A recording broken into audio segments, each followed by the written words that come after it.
subset. This one's going to be about why the integration of time as a dimension in 3D space was the incorrect assumption for the application of string theory, where string theory is better applied as the theory of everything. So this is going to be specific to the mathematics portion of it and where we need to be able to draw the line and why. So let's do a couple definitions real quick. So measurement, the action of measuring something.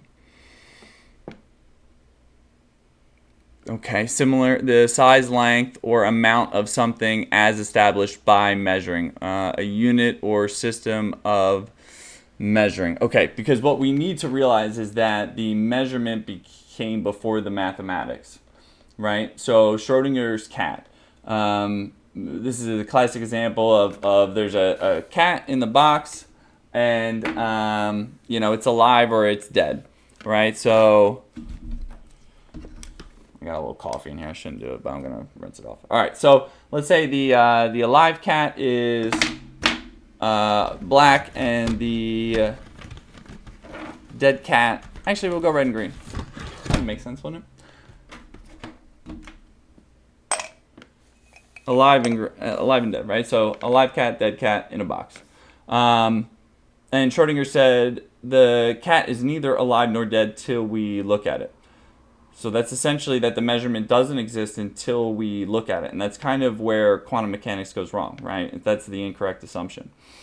It does exist before it is alive or dead. And then we need to figure it out after the fact, right? And we need to measure that in some fashion. So we make up the concept of time when we open the box and we take the measurement. And then we apply logic to our findings to extrapolate or integrate time as a dimension into the past. So we use logic to make the math flow into the past to give us a conclusion whether that cat was alive or dead.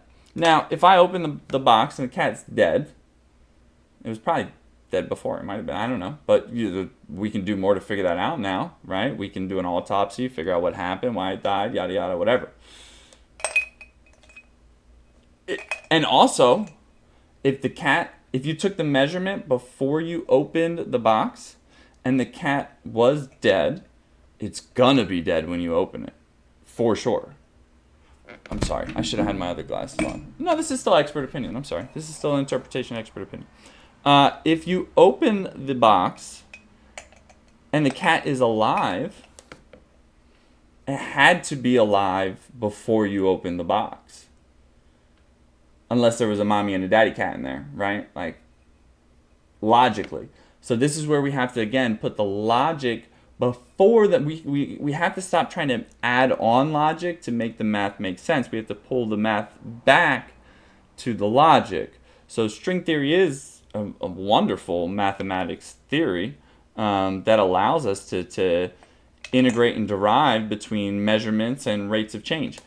But if we go back to, again, what a measurement is, and then we put on our cool guy shades, we sit back and we think about it for a second. We say, okay, when we measure something, are we creating it? Because that's simulation theory, right? Simulation theory is our creation of it makes it exist, right? And let's say, again, there's a little bit of truth and then there's a little bit of extra on everything, and we got to kind of peel it back. So if we say, okay, do we create? Yes. All right. Is that thing there? Yes. Okay. So would it make sense that we're each kind of creating our own individual movies through our memories in our minds? Right? And everybody, it's going to look a little different. It might function a little different. It might have different glitches in it. Could be a whole bunch of different reasons for it, right? But essentially, that's what we're making little movies in our mind based on our individual snips of what happened. We're playing them really, really super duper fast.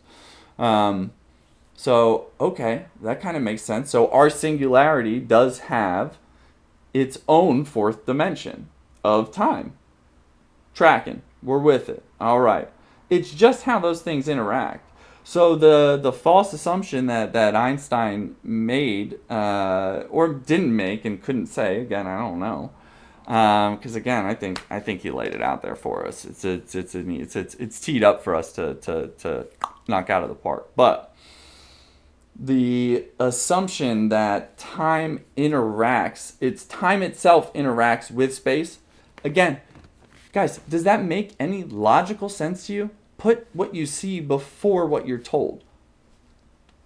So, okay.